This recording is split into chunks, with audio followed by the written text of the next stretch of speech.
So in this video we are going to learn about basic accounting terms. क्यों इससे हम शुरू कर रहे हैं उसका पर्पस ये है कि हर लैंग्वेज के अपने कुछ वर्ड्स होते हैं जो स्पेशल होते हैं. उस वर्ड का अगर मीनिंग पता नहीं है तो लफड़ा हो जाता है. जैसे मैं बोलता हूँ मराठी में आई मतलब मम्मी, लेकिन कोई इंग्लिश में ना उसको पता नहीं है, वो आई मतलब क्या समझ लेगा, खुद. सो हर लैंग्वेज अपने कुछ वर्ड्स है जिसका मीनिंग पता हो, उस लैंग्वेज को यूज करना इजी हो जाता है. Same way accounting is also a language. इसके जो भी वर्ड्स है वो आप अच्छे समझ लो तो जो भी आप पूरा कोर्स करोगे वो समझना आपके लिए आसान हो जाएगा. ठीक है, तो लेट्स जंप इनटू इट. थोड़ा सा लेंथी वीडियो रहेगा क्योंकि बहुत सारे हमको टर्म्स समझने. तो सबसे पहले आता है बिजनेस ट्रांजैक्शन. सबसे पहले क्या है बिजनेस, किसको मैं आई मेड अ एरर, वापस ले आते हैं इसको. Yes, business transaction. Business transaction में किसको कहता हूं, an economic activity that affects financial position of the business. कोई भी ऐसी चीज जिससे पैसों पे फर्क पड़ता है उसको हम बिजनेस ट्रांजैक्शन कहते हैं. क्योंकि अकाउंट्स में पैसे के अलावा बाकी कोई चीज हम रिकॉर्ड करते नहीं. तो ऐसी कोई भी चीज जिसको हम पैसों में वैल्यू कर सकते हैं और जिससे मेरे बिजनेस को इफेक्ट होता है उसको हम कहते हैं बिजनेस ट्रांजैक्शन. बार बार मैं ये वर्ड यूज करूंगा, transaction. Second comes up is account. Accounts refer to summarized record of relevant transactions of particular head. Account मतलब मैं बहुत सारे अकाउंट खाता हिंदी में बोल तो. अकाउंट मतलब इंपॉर्टेंट लैंग्वेज समझना. Summarise record of relevant transaction मतलब मैंने 50 जनों को सामान बेचा है और 50 जनों का मुझे अलग अलग हिसाब देखना है. तो जो 50 जनों के खाते हैं उसको मैं क्या बोलता हूं, account. Summarise record of relevant transaction, उस मैंने सारे ट्रांजैक्शन किया, उसकी समरी मुझे चाहिए कि राम से कितना लेना है, श्याम से कितना लेना है, रहमान से कितना लेना है, वो सारा मुझे अकाउंट में से मिलेगा. Capital, most important term. Capital मतलब कैपिटल को कहा जाता है इट्स ओनर्स अकाउंट. थोड़ा सा यहां से ग्लिच कर रहा है, so I am not writing, let it go. Yes, चलिए. सो कैपिटल क्या है, कैपिटल मतलब amount invested by the owner in the firm. जो पैसा ओनर, जो बिजनेस ओनर है, उसने जो बिजनेस में पैसा इन्वेस्ट किया है उसको ओनर अकाउंट नहीं कहेंगे, उसको कहेंगे कैपिटल अकाउंट. कैपिटल मतलब ओनर का खुद का अकाउंट. हमको ये समझना बहुत जरूरी है. ओनर का क्या है, खुद का अकाउंट है, उसको हम क्या कहते हैं, कैपिटल. सो बहुत सारी बेसिक टर्म्स हमको क्लियर करनी है. और आपको और अकाउंट डिटेल में जानना हो तो डिस्क्रिप्शन में लिंक दी गई है जिसमें बहुत सारे मेरे वीडियोस है. इवन आपको पूरा कोर्स सीखना हो उसकी भी लिंक डाली गई है. तो प्लीज डिस्क्रिप्शन विजिट करके लाइक कीजिए, सब्सक्राइब कीजिए और अकाउंट्स का नॉलेज बढ़ाइए. आगे बढ़ते हैं हम. यस, तो कैपिटल के बाद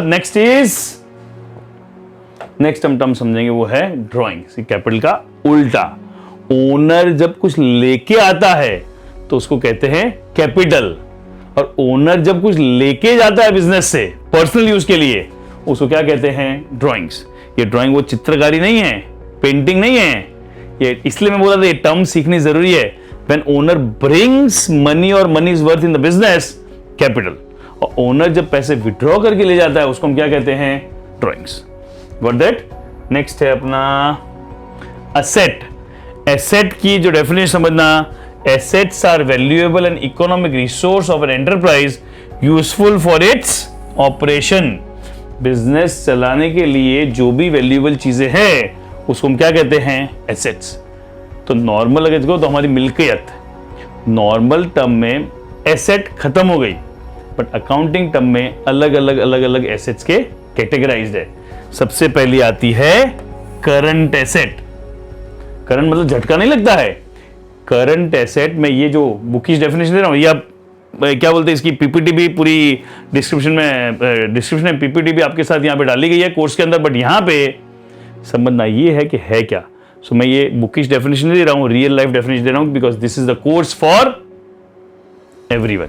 बिगिनर्स, कोई साइंस बैकग्राउंड से, कोई अकाउंट्स नहीं जानता, उनके लिए मैं बात कर रहा हूँ. सो करंट एसेट मतलब ऐसी एसेट जिसकी वैल्यू डेली बेसिस पे एक्चुअल फ्लक्चुएट हो रही है, मार्केट वैल्यू की बात नहीं चल रही है, जिसकी वैल्यू डेली बेसिस पे फ्लक्चुएट होती है.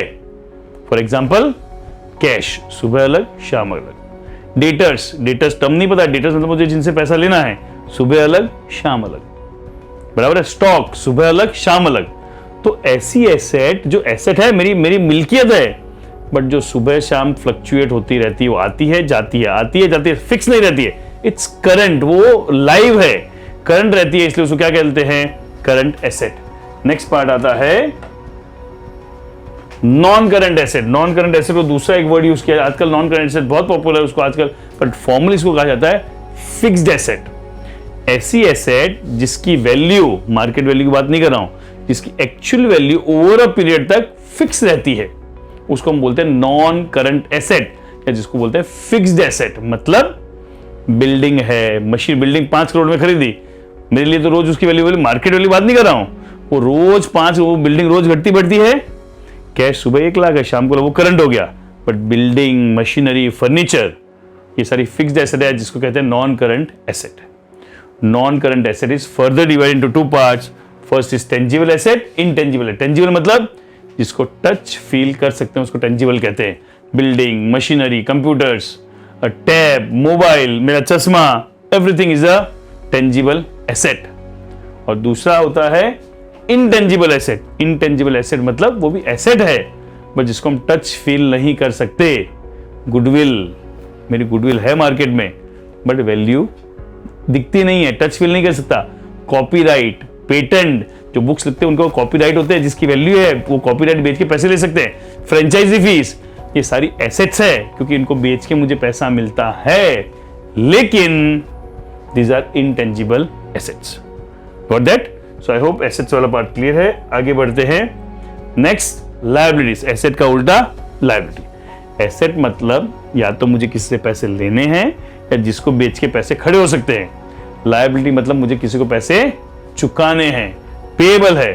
सो लायबिलिटी आर ऑब्लिगेशंस और debt that a enterprise has to pay after some time in the future. Liability का क्लासिफिकेशन क्या है? सबसे पहला current liability, non current liability. Same like asset, जिन लायबिलिटी की वैल्यू डेली बेसिस पे fluctuate होती है। क्रेडिटर्स, किसी को पैसे चुकाने सुबह अलग होंगे, शाम अलग होंगे, बराबर है। मेरा कोई क्या बोलते हैं शॉर्ट टर्म लोन लिया हुआ है, सुबह अलग होगा, शाम अलग होगा। बिल्स पेएबल आते हैं, जो आगे मैं टर्म सिखाऊंगा, सुबह अलग, शाम अलग। तो ये सारे क्या हो गए? Current liabilities. और नॉन करंट लायबिलिटी मतलब जो लॉन्ग टर्म फिक्स रहते हैं। मैंने सपोज करो 5 करोड़ रुपए का लोन लिया है अपनी बिल्डिंग खरीदने के लिए। सो लोन की वैल्यू क्या होगी? डेली बेसिस पे फ्लक्चुएट नहीं होगी। So non current liability those obligation और debt that are payable after a period of 1 year.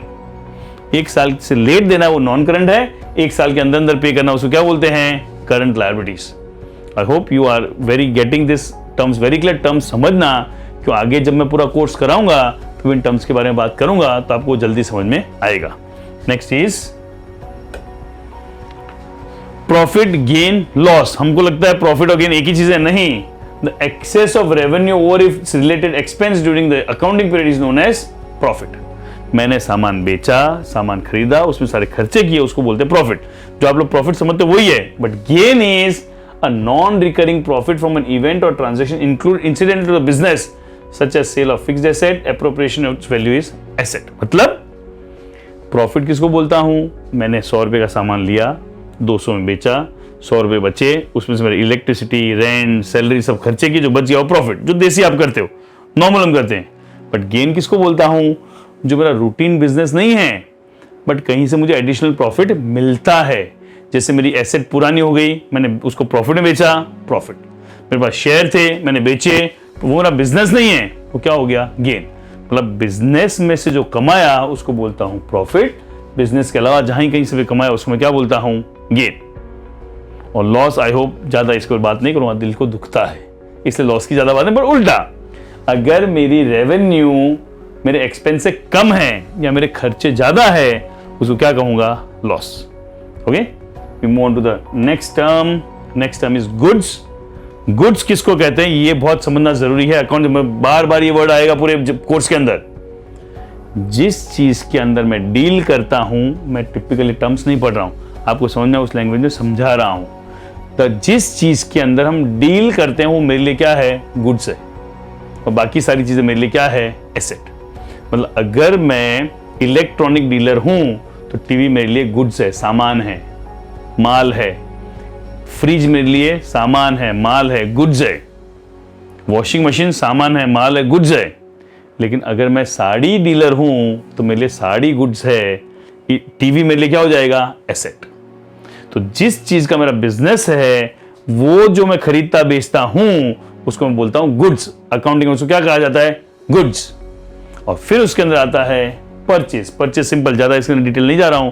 Purchase मतलब सामान खरीदते हैं। तो वर्ड ओवरऑल बड़ा वर्ड क्या है, गुड्स। जिस चीज का मेरा बिजनेस है उसको बोलता हूं गुड्स।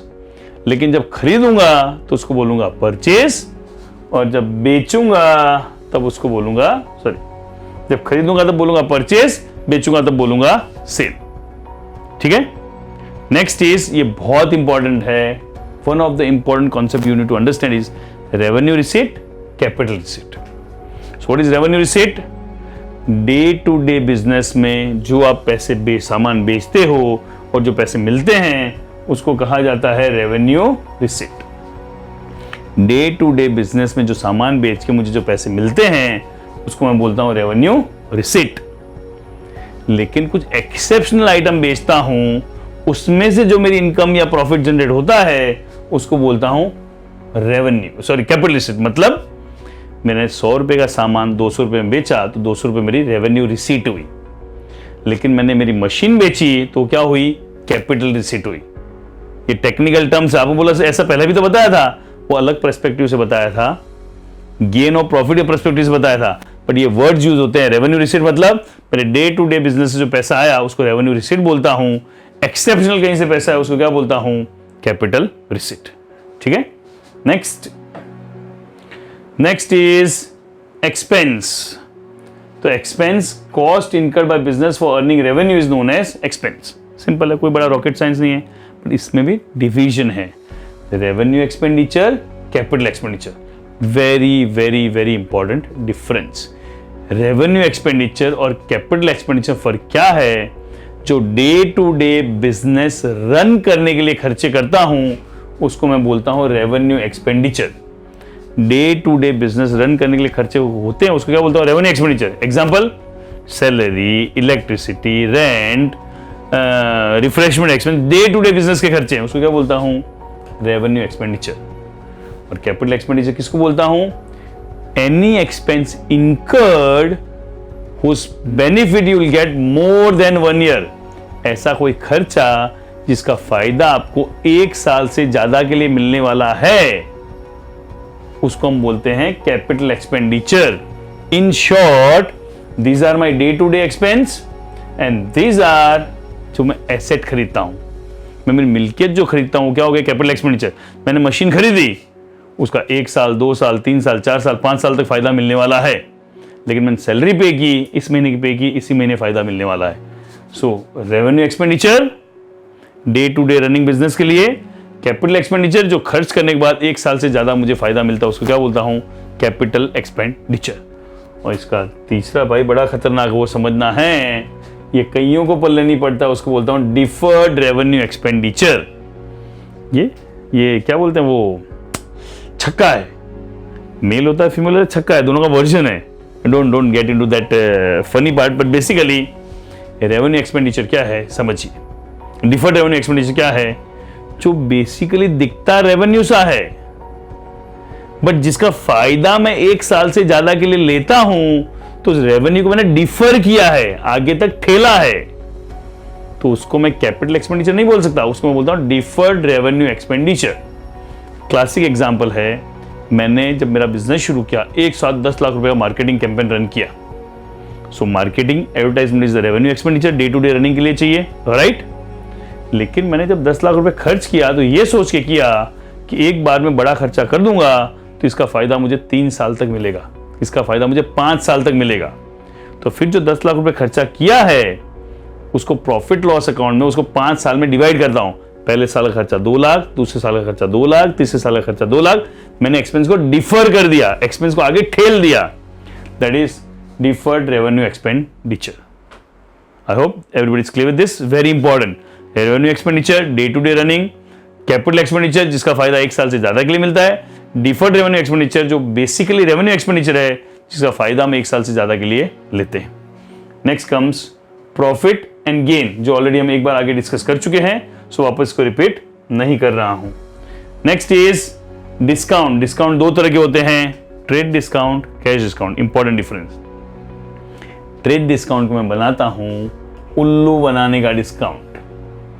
ट्रेड डिस्काउंट ऐसा डिस्काउंट है जो हर किसी को मिलता है जो भी मेरे साथ बिजनेस करता है, सिर्फ आपको लुभाने के लिए देता हूं। जो सेल होती है ना, 10% डिस्काउंट जो आता है सबको ही मिलता है।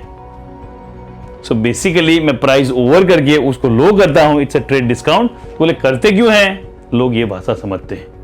So trade discount is a discount जो आप मेरे साथ बिजनेस करोगे आपको मिलेगा, कोई कंडीशन फुलफिल नहीं करनी, मेरे से सामान खरीदना है और सामान नहीं खरीदो तो डिस्काउंट दूंगा क्यों। But cash discount has a specific purpose. Cash discount is a discount given only on fulfilling the condition and that two of the payment. मतलब आप मेरे पास आए, मैंने बोला 100 रुपए का मेरा सामान है, आप मेरे से खरीदेंगे 10% डिस्काउंट दूंगा, तो 90% उल्लू बनाने का डिस्काउंट। ट्रेड डिस्काउंट से उल्लू बनाने का डिस्काउंट। फिर मैंने बोला अगर आज का आज अगर आप पेमेंट करते हो तो आपको 2% डिस्काउंट दूंगा, मतलब मैं 88 रुपीज आपसे लूंगा। सो 2% किसको मिलेगा, जो आज का आज पेमेंट करेगा उसको ही, बाकी किसी को नहीं मिलेगा। Trade discount everyone gets, cash discounts only few gets who make payment on time. Fine. Next entry is purchase return. Pretty simple. कुछ टर्म्स में स्पीड जाऊंगा। सामान खरीदा वापस दे उसको बोलूंगा परचेज रिटर्न। सेल किया सेल्स रिटर्न, सामान बेचा उसको सेल्स बोलते हैं, जो वापस आया उसको सेल्स रिटर्न बोलते हैं। Important is debtors. When we sell goods, हम सामान बेचते हैं और पैसे मिलने बाकी है,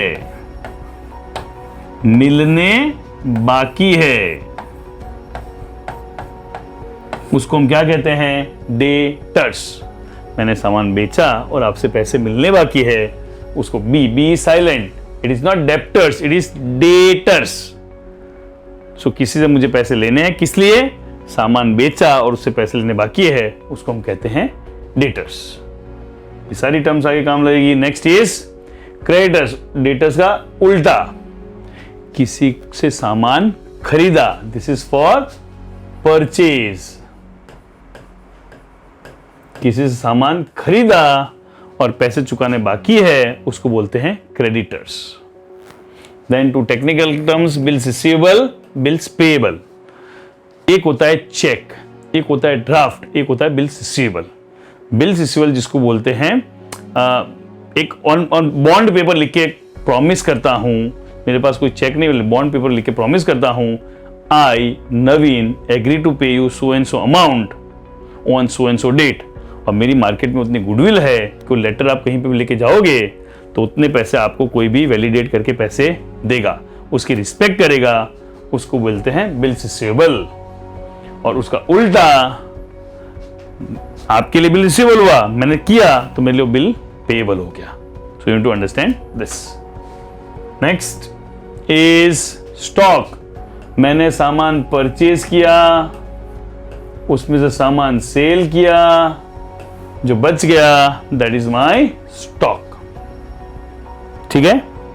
कॉस्ट, कॉस्ट किसको कहता हूं, मैं जब भी कोई सामान खरीदता हूं उसको जहां पे है वहां से मेरे घर तक लाने की और उसको यूज करने का जो भी खर्चा होता है उसको कॉस्ट कहता हूं। सिर्फ कॉस्ट उसको नहीं बोलता हूं कितने का है, 100 रुपए का सामान है बट मैं चाइना से इंपोर्ट कर रहा हूं तो उसके ऊपर इंपोर्ट ड्यूटी लगेगी, उसका वो फेयर लगेगा, उसका लोडिंग अनलोडिंग लगेगा, भाड़ा लगेगा।